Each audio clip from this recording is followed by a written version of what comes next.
রানীর ছিল না সন্তান, পদ্মাবতীর কোলালোতে মিলল সমাধান।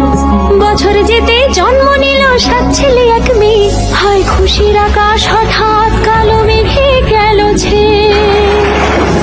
হিংসেতে যায় জ্বলে পুড়ে বাকি 6টি রানী, যুক্তি করে ঘটায় ওরা 7 কুমারের হানি। সুযোগ মতো 7 ছেলেকে মাটিতে দেয় পুঁতে, বাঁচে একা পারুল, ওরা পায় না তাকে ছুতে। ধাইমা বাজায় সেই মেয়েকে বড় করে তোলে, 7 ভাইকে পায় যে পারুল 7টি চাপা ফুলে। এত কিছুর পরেও রাজার বিপদ যে কাটে না, সূর্য নগরে সুখের সূর্য আর ওঠে না। হিংসা বিবাদ বিচ্ছেদ আর প্রেমের কাহিনীতে